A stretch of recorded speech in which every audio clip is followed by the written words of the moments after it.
बिस्मिल्लाहिर्रहमानिर्रहीम। अस्सलाम वालेकुम। टीवी यूएसए के साथ मैं हूँ ब्यूरो चीफ इस्लामाबाद मजहर इकबाल और इस वक्त मैं मौजूद हूँ पार्लियामेंट हाउस इस्लामाबाद में। हमारे साथ मौजूद है पाकिस्तान तहरीक इंसाफ से ताल्लुक रखने वाली रुकन कौमी असम्बली मोहतरमा शानदाना गुलजार साहिबा, और आज हम इनसे बात करेंगे पाकिस्तान की जो मजबूरी सियासी सूरत हाल है। अस्सलाम वालेकुम मैम। क्या हाल है आपके मैम? ठीक है, शुक्रिया। अच्छा मैम, कहा जा रहा है कि इमरान खान साहब जो हैं उनकी बातचीत चल रही है और रात 2-2 बजे तक बातचीत होती है, लेकिन पाकिस्तान तहरीक इंसाफ की लीडरशिप से जब बात की जाती है तो वो इसको बिल्कुल बेखबरी का इजहार करते हैं। बात हो रही है, नहीं हो रही, और अगर बात नहीं हो रही तो फिर कैसे खान साहब ने कह दिया कि आप अपना नुमाइंदा मुकर्रर करें, हम बात करने के लिए तैयार हैं। देखिए जी, मेरे साथ बैठी है मेरी कॉलीग MNA आयशा बुरेवाला से, आयशा नज़ीर जट। हम दोनों ना कोर कमेटी में ना पॉलिटिकल कमेटी, अपने अपने हल्के बुरेवाला को रिप्रेजेंट करती है, मैं पेशावर 3 को। हमें खुद नहीं पता, हम भी सोशल मीडिया पे देखते हैं, सीनियर्स से हमने ना पूछा है ना हमें उन्होंने बताया है, लेकिन उम्मीद तो यही है कि खान साहब की ज़िंदगी के लिए जो भी करना होगा इंशाल्लाह हम करेंगे। अच्छा, जो माहौल समझ आ रहा है, जो बन रहा है माहौल, वो ये है कि जैसे कोर्ट्स भी अभी ठीक काम कर रही हैं और आपके जो छीनी हुई सीटें हैं वो मोस्ट प्रोबेबली आपको वापस मिल जाएंगी और थोड़े वक्त के लिए खान साहब की गवर्नमेंट बन जाए, शायद प्राइम मिनिस्टर कोई और हो और उसके बाद जनरल इलेक्शन कॉल हो। अगर थोड़े वक्त के लिए गवर्नमेंट बनती है तो क्या अब ये ना कहिएगा मैं कोर कमेटी में नहीं हूँ, क्या पाकिस्तान पीपल्स पार्टी के साथ मिल के गवर्नमेंट आप बना सकते हो? मुझे जितना पता है कि खान साहब ने शुरू में मना किया था कि हमें बहुत ऑफर्स आते थे कि हमारे साथ बैठ के बात करें, तो खान ने बोला था कि जिन लोगों जो बेनिफिशरीज हैं 9 फरवरी के इलेक्शन के, PDM party, Peoples Party, MQM और नून लीग, इनसे हम बात नहीं करेंगे। तो अगर खान उसी बात पर होंगे तो नेचुरली बात नहीं हो सकेगी, बट अगर खान ने अपना नज़रिया बदल लिया तो फिर शायद हो भी जाए। तो आप लोग रेजिस्ट नहीं करेंगे? खान देखिए, मैं तो जब भी खान से मिलती हूँ ना, इतना मुश्किल से 2-3 मिनट देते हैं बात करने की, जल्दी करो मुलाकात ख़त्म करो। वहाँ पर इंसान कोई हार्ट टू हार्ट बात तो कर नहीं सकता, जो जनरल बात हो रही है उनसे बात हो जाती है, और वो क्लियर इंस्ट्रक्शन दे देते हैं कि जेल वाले बच्चे मेरे, जो मिलिट्री कोर्ट्स वाले बच्चे मेरे, डॉक्टर यास्मीन वगैरह, उनको उनकी फिक्र होगी, अपनी बात कभी नहीं करते, वो हमेशा बेगुनाहों की बात करते हैं। पंजाबी फिल्म एक आई थी मौला जट, अच्छा, और उसका मशहूर बड़ा डायलॉग हुआ था कि मौले नु मौला ना मारे कि मौला नहीं मरदा जी। राना सनाउल्लाह साहब की मिसेस ने ये बात कही है कि खान को खान ही हराएगा, यानी कि अगर ये हुकूमत में आते हैं तो अपने वजन से खुद ही गिरेंगे। आप अगर हुकूमत में आ जाते हैं, जो आज इकोनॉमी की सिचुएशन है, आप लोग इसको टेकअप कर सकोगे? देखिए, अगर खान साहब का कॉन्फिडेंस ना होती कि ये जो हमारा सबसे गरीब तबका है 70% पाकिस्तानी, ठीक है, अब आप 25 करोड़ लोग हैं तो 70% इसमें से तकरीबन 20 करोड़ हो गए। 20 करोड़ का बेड़ा खान साहब ने पहले से उठाया हुआ है। हमारे पास मुज़म्मिल असलम जैसे लोग हैं अल्हम्दुलिल्लाह, जो प्लानिंग ये कर रहे हैं कि 3 से 6 महीने में ये बिजली, गैस, पानी, ये जो क़यामत लोगों पे आई हुई है, पाकिस्तान के सबसे ज़रूरतमंदों पे, वो मसला कैसे ठीक करेंगे? वो लोग जो खुदकुशियाँ कर रहे हैं, सब बच्चों को मार रहे हैं, उनका क्या करना है? फिर उसके बाद मैं और आप, lower middle, upper middle income तबका, उनको कैसे ठीक करना है? और फिर जो 1% एलीट है जो खाने की जगह सोना खाता है, उनके क्या मसले हैं? और सबसे बड़ा मसला डालते ही वो हैं, क्योंकि जब तक गरीब नहीं रहेगा वो मालदार कैसे होंगे? अच्छा मैम, IPPs का इशू बहुत अरसे से है। One big example you just थोड़ी बात तो होती रही, अब ये बिल्कुल एक बड़ा अज़्दा बन के सामने आ गया, खुदकुशियाँ हो रही हैं।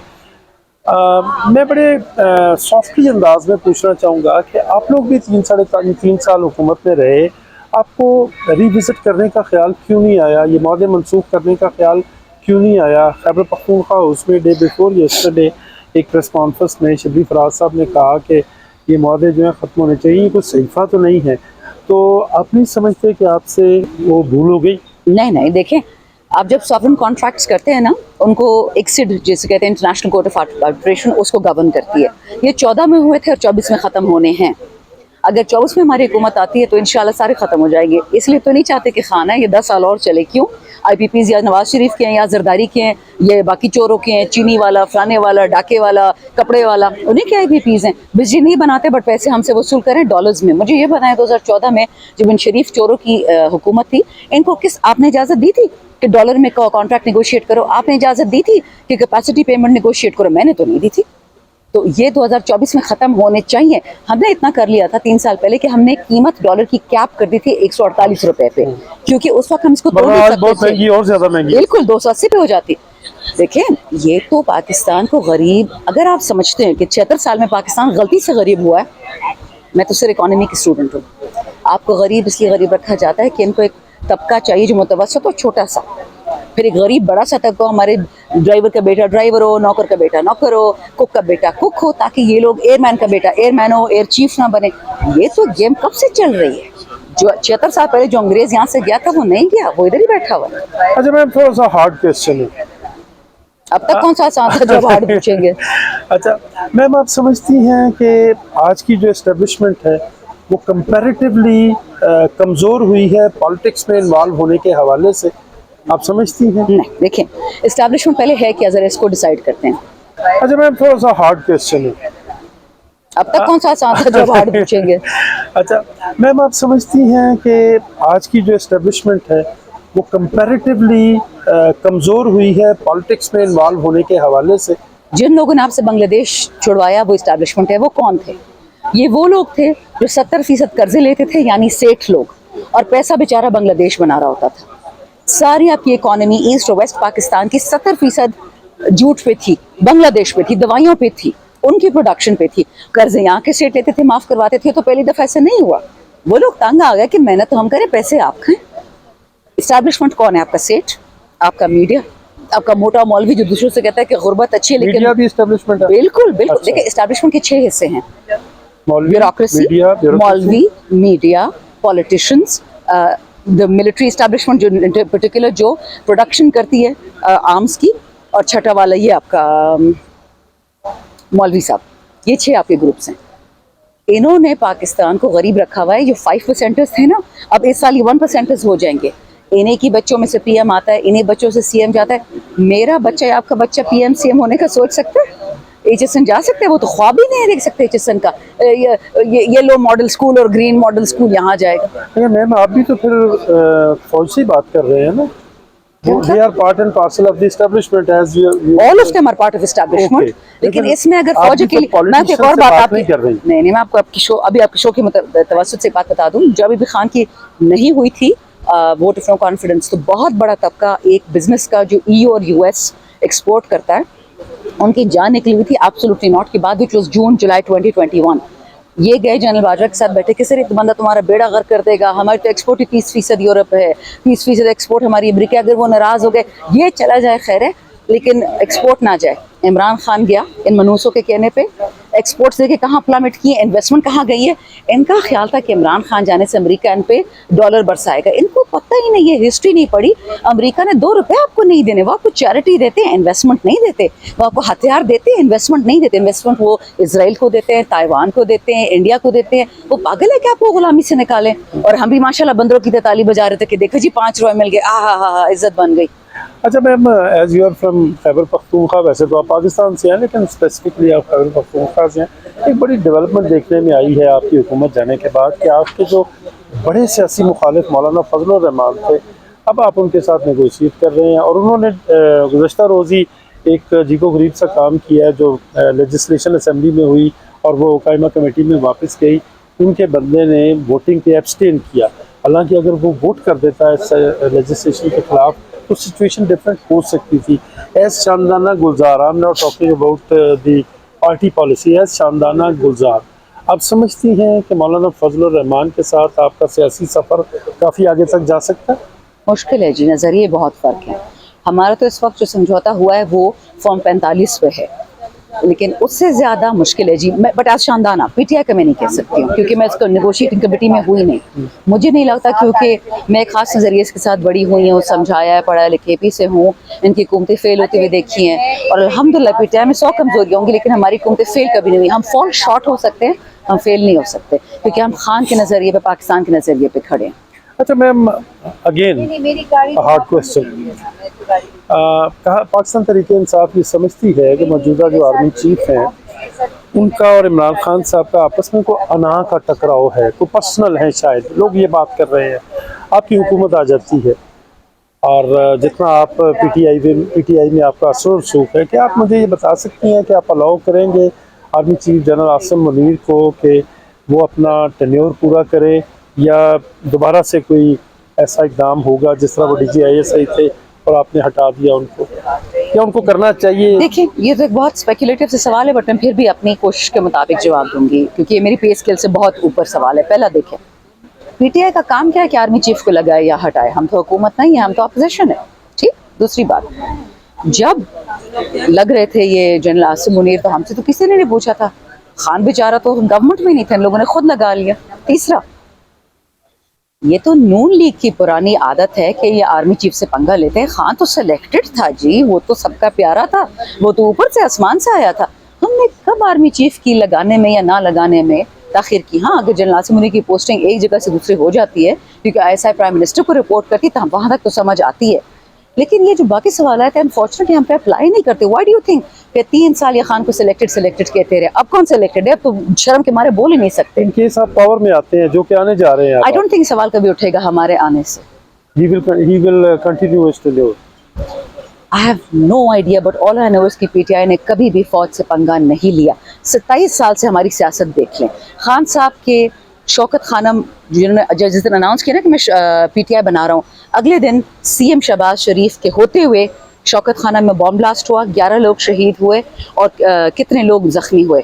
हम तो कभी सोच भी नहीं सकते कि अपने लोगों के साथ करेंगे। फौज तो दूर की बात है, उन्होंने तो सिविलियंस को उड़ा दिया। इसी नून लीग सुप्रीम कोर्ट पे भी अटैक किया था। बल्दिया फायर किसने करवाया था? कराची में जो एमकेएम के साथ होता था, बोरियां भरी भरी जाती थी। हमारा तो मिलिटेंट विंग ही नहीं है। हम ऐसा सोच भी कैसे सकते हैं? यू थिंक खान को लोगों ने नहीं कहा होगा कि मिलिटेंट विंग बनाओ? जब ये गंदा टिरियन का केस खान पे हुआ, उन्होंने एक बात कही थी कि वो बच्ची है और उस पर जो गुजरेगी अल्लाह को पता है। तो मोटी मोटी फाइलें, अली बुखारी साहब हमारे एमएनए फॉर्म 45 इस्लामाबाद के, तो उन्होंने एक इंटरव्यू में कहा कि फाइलें खान के पास मोटी मोटी है कि ये लो नून की फाइलें और ये लो पीपल की, और जो करना है उनके साथ करो। खान साहब नॉट एट ऑल। मैं सियासी हरीफों का, मैं बदअखलाकी की तरफ नहीं जाऊंगा। हमारा लीडर कभी भी ऐसा काम नहीं करता जो आइन से, कानून से या हलालीपन से या इंसानियत से दूर हो। ये कहते हैं जो कहते हैं कि कहने से क्या फर्क पड़ता है? अच्छा मैम, आप पार्लियामेंट हाउस के अंदर धरने पे बैठी हुई हैं, आज ऑलमोस्ट 1 हफ्ता होने जा रहा है। ज्यादा हो गया जी। ऑलमोस्ट मैं बात कर रहा हूँ, 1 हफ्ते से ज़्यादा हो गया। लेकिन ये धरना वो इम्पैक्ट क्रिएट नहीं कर सका मीडिया में, पब्लिक में लोग इसकी बात नहीं करते।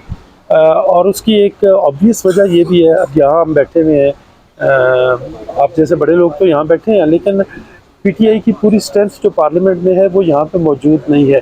इज इट अ पॉलिसी और you don't have the control on your people that they should come and sit here? ऐसा कोई नहीं है जी। देखिए, हमने पहले से डिसाइड कर लिया था कि 25 एमएनएज और सेनेटर्स एट एनी टाइम बैठेंगे। क्यों? इस वक्त आधे से ज़्यादा एटीसी कोर्ट्स में अपनी बेल्स रिन्यू कर रहे हैं। आज भी, कल भी, कल सेशन पे भी लोग नहीं आएंगे क्योंकि इनके 45 एफआईआर हैं। तो अगर आपकी 3 हफ्ते की भी मैक्सिमम बेल होती है, ट्रांजिट बेल 3 हफ्ते बाद रिन्यू करनी होती है, तो अगर 40 केसेस हैं और हर 3 हफ्ते बाद आपको 40 केसेस की बेल रिन्यू करनी है, आप खुद सोचें।